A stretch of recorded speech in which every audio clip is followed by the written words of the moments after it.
बहुत दुखद की बात है कि कुलमणि बाबू की हत्या को अवसर मानकर हमें यहाँ आना पड़ा।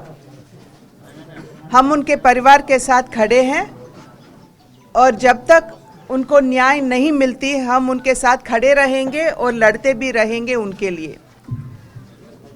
मैं पहले महांगा ब्लॉक को, नूरतंग गांव को मैं सर झुकाकर मैं नमन करती हूँ, क्योंकि यहाँ के जो प्रदेश सरकार है बीजू जनता दल का, उनके भ्रष्टाचार के खिलाफ जिस शक्ति से नूरतंग के वो हमारे कुलमणि बाबू हो सकते हैं या दिव्य सिंह बराल हो सकते हैं, और इससे पहले जिनको मारा गया विकास जना, जिस शक्ति से ये लोग अपने आवाज़ उठाए थे भ्रष्टाचार के खिलाफ, ये दिखाई देता है कि यहाँ का जो शासन है वो कितने भ्रष्टाचार में डूबी हुई है।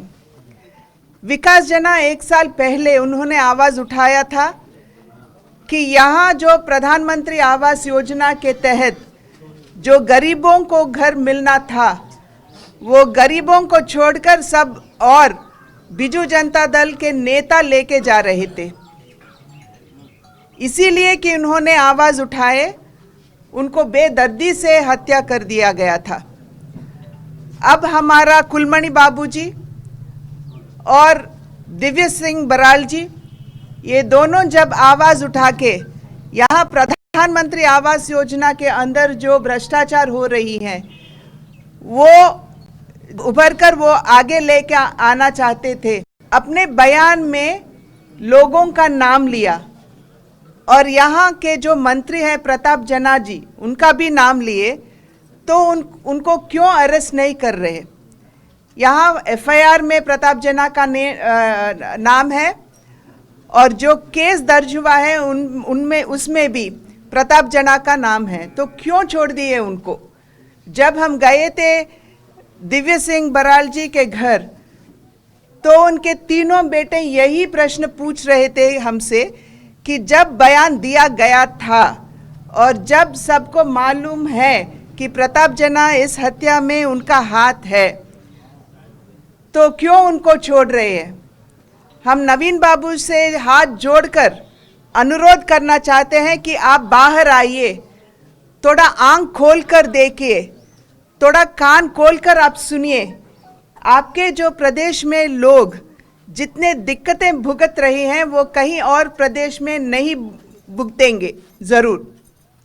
यहाँ के कटक का जो किसान भाई है, अगर उनसे भी पूछे तो रणेंद्र प्रताप सिंह जो है, रणेंद्र प्रताप स्वाइन, उनका भाई खुद किसानों को जो मिलना था वो खुद उसमें भ्रष्टाचार कर रही है। ये हम नहीं कह रहे, यहाँ के कटक के किसान भाई कह रही है। तो इतना भ्रष्टाचार होने के बाद, अपने लोगों इतने दुखद भुगतने के बाद भी नवीन बाबू आप चुप क्यों हैं? हम विनम्रता से आपसे प्रार्थना करते हैं कि आप बाहर आइए। आपने एक बार कहा कि मेरा 4.5 करोड़ बच्चे हैं, उन बच्चों में कुलमणि बाबूजी भी एक है, उन बच्चों में दिव्य सिंह बराल जी भी एक है, और जो 1 साल पहले मारा गया विकास जना वो भी एक है। तो ये सब आप ही के बच्चे हैं, तो आप क्यों उसका संरक्षण नहीं कर पा रहे हैं? यही हम पूछना चाहते हैं नवीन बाबूजी से और यहाँ के बीजू सरकार को कि आप न्याय दिलाए, अपने लोगों के साथ खड़े रहें। आप पर विश्वास करके ही यहाँ के लोग आपको वोट दिए, आपको सत्ता में लेके आए। आप आज उनके प्रति न्याय नहीं करोगे तो वो विश्वास टूट जाएगा, तोड़ दिए आप। तो आपको यही पूछना है कि आप आगे आइए, यहाँ के लोगों के साथ खड़े रहिए, और हमारे कुलमणि बाबू वो नूरतंग गांव का है, वो ज़रूर नूर है, और उनके परिवार को इतना तंग करना ये ठीक नहीं है नवीन बाबू के लिए। उनका जो आक्रोश है वो श्राप बन सकता है और बनेगा भी। इसीलिए हम कहते हैं कि ये जो भारतीय जनता पार्टी के कार्यकर्ताओं के प्रति ये हत्याकांड हो रहा है। अभी जब हम गए थे दिव्य सिंह बराल के घर, तो उनके बेटे ने खुद कहा कि अब तक भारतीय जनता पार्टी के कार्यकर्ताओं के हत्या शाम को हो रही है, और अगर ऐसा ही छोड़ देंगे तो दिन दिहाड़े उनका हत्या हो जाएगा। ये प्रतीक है कि यहाँ का जो प्रशासन है, यहाँ का जो सरकार है, जिस तरह से सरकार चल रही है यहाँ पे, ये इसका एक मिसाल है। तो हम यहाँ के लोगों से भी, उड़ीसा के लोगों से भी यही हम बताना चाहते हैं कि एक बार आप समझ जाइए कि ये जो सरकार अभी सत्ता में है, ये आपके साथ खड़े होने वाली सत्ता नहीं है। क्योंकि हर एक जिस दिशा से भी, जिस एंगल से भी आप देखो, तो हर एक को किसी न किसी दुखद आज भुगतना पड़ रहा है इस प्रशासन के अंदर। इसलिए हम विनती करते हैं आपके द्वारा, मीडियम भाइयों के द्वारा, इस सरकार को कि वो न्याय करे इन दोनों परिवारों को, केवल इन दोनों परिवारों के ही नहीं। जैसे हम देख रहे हैं यहाँ लॉ एंड ऑर्डर पूरा गड़बड़ है, जैसे छोटे बच्चों को तस्करण हो रहा है, जैसे महिलाओं पर अत्याचार हो रही है। परी की घटना अब तक हमने नहीं भूली, फिर भी वो खुद नेशनल क्राइम रिपोर्ट खुद कहता है कि उड़ीसा में जितना महिलाओं के प्रति और बच्चों के प्रति अत्याचार और दुर्घटनाएं हो रही हैं, वो कहीं और नहीं हो रहे हैं। और इसका रिकवरी, तस्करण होना एक बात है, और इसका रिकवरी केवल 14% है यहाँ उड़ीसा में। ये बहुत दुखद की बात है। हमारे बच्चे का अपहरण किया जा रहा है, यहाँ के महिलाओं पर अत्याचार हो रहे हैं, पर उनको न्याय नहीं मिलना ये ठीक नहीं है।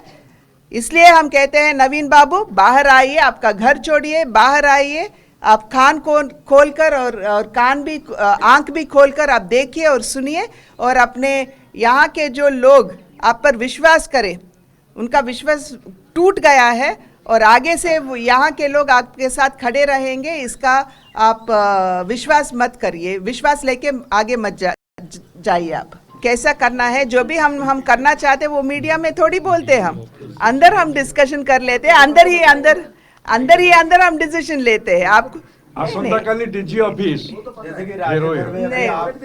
जब परी की हत्या हुई, जितनी बड़ी आंदोलन भारतीय जनता पार्टी करी, वैसे ही रास्ते में हम उतरेंगे, और जिसके साथ अन्याय हुआ उसको न्याय मिलने के लिए हम लड़ेंगे अंत तक। योगी जी सीएम बनने के बाद, मुख्यमंत्री बनने के बाद, वहाँ बहुत तक लॉ एंड ऑर्डर सुधर गया है, बहुत हद तक। बट फिर भी जो दुष्कर्म अभी महिला पे हुई है, ये कोई भी उसको सपोर्ट नहीं कर सकते, और ज़रूर उसमें सीबीआई को दे दिया है, और ज़रूर जिन्होंने ये काम किया उस पर ज़रूर कार्रवाई की जाएगी।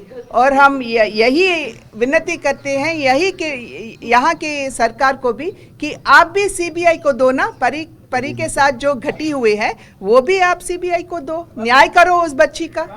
भारतीय जनता पार्टी लोगों के साथ खड़े रहने वाली पार्टी है। भारतीय जनता पार्टी किसी ऐसे दुष्कर्म या दुर्घटना को राजनीतिक दृष्टि से नहीं देखती। सभी जानते हैं कि यहाँ जो हो रहा है सब कुछ खुल्लम खुल्ला हो रहा है, और अपने लोगों को छोड़ रहे हैं, और जो जैसे परी में वो खुद जिसको अरेस्ट करे वो जुवेनाइल है, उससे पहले कहे कि वो नहीं मेजर था, और वो खुद मीडिया के सामने आके कहा कि मुझ पे दबाव डाली जा रही है, और मुझे 5 लाख का उसका भी देने की बात की, अगर मैं आके बोलूं कि मैंने किया। अब उस बेचारे को जो दलित है, जिनका आवाज ही नहीं, उनको ले जाके आपने जेल में डाल दिया। जब आपके खुद के मंत्री अरुण साहू, उन्होंने जो ये दुष्कर्म किया उसको प्रोटेक्शन दे रहे। अब भी जब हम गए थे दिव्य सिंह बराल के घर, तो उनके बेटे खुद कह रहे जो हत्यारे हैं उनको यहाँ के मंत्री प्रताप जेना उनके घर में रखे थे, तो वो खुद कह रहे। तो आज यहाँ के मुख्यमंत्री नवीन बाबू इन सभी लोगों को न्याय देना उनका काम है कि नहीं, यही पूछ रहे हम।